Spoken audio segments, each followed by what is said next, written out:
would be awfully difficult. You just couldn't see hiking rates in 2015.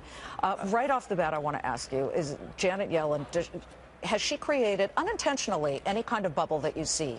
No. No bond bubble, nothing? Well, no. Well, the last asset I would want to buy is a 30-year government bond, but that's a byproduct of other policies which make sense. How about a 10-year?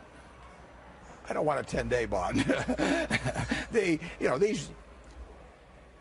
There's a good chance, who knows what the probability is, but that a 30-year bond, with a 2.5% coupon, I mean, that bond could sell at 60 very easily, at sometime in the not too distant future.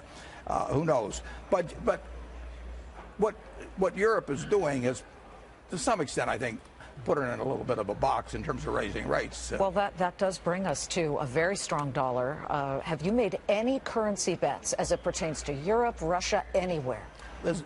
No, I haven't. I did some many years ago, but we have so many different operations that I can't tell whether the dollar going up or down is good or bad for us. We have a lot of loss reserves for our insurance that are in other currencies, so when the dollar gets stronger, those become lower in terms of liability. So we have so many things that cut both ways. I can't tell you what helps us. So no currency bets. Oil is dropping like a rock. Okay, yesterday it had a decent day, but have we seen the bottom in oil as best you can see? I don't know. I have no position in oil. Now, we buy a lot of diesel fuel, obviously, at the railroad, but no, I have no predictions on any commodities. I've never made money buying or selling commodities. But you make money betting on things like Phillips Specialty Chemicals, which makes chemicals that help pipelines flow oil and natural gas.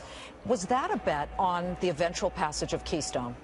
No, I mean, it does a lot of business already. I mean, Keystone might affect it in a very marginal way, but that's a very good business. Do you think Keystone eventually becomes operational and is passed? Well, I think it should.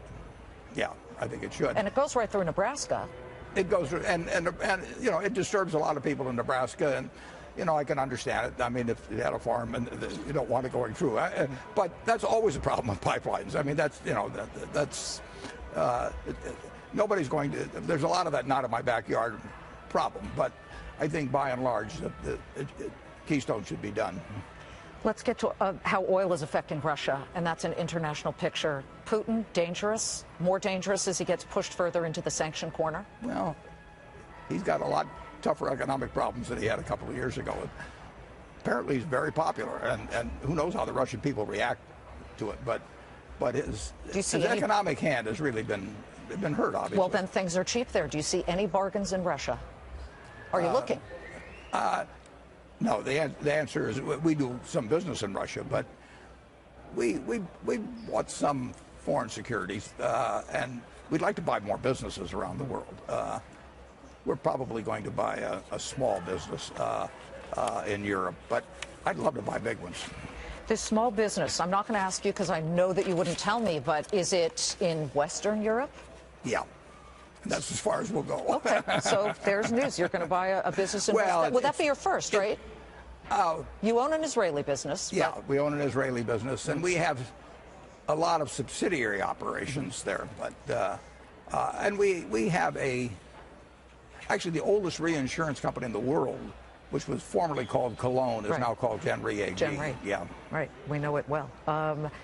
There is just so much here as we talk about all that's going on, the terror. I need to quickly get this on how you and your insurance companies are underwriting any kind of terror for businesses that now want to protect themselves. It's pretty hard to do because you don't know what limits you need in something like that. I mean, you don't know whether somebody can do many billions of dollars worth of damage to you or tens of millions or whatever. Have they come to your desk? Have they come to General Re or anybody's desk? We have not written any.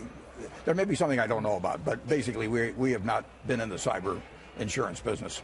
I don't know how to write the policy. I don't know how to evaluate them. Oh, well, because Lloyd's of London is writing a lot of cyber hacking policies right now. My guess is the limits aren't big, though. Okay. I don't know that, but I would guess that. When we come back, and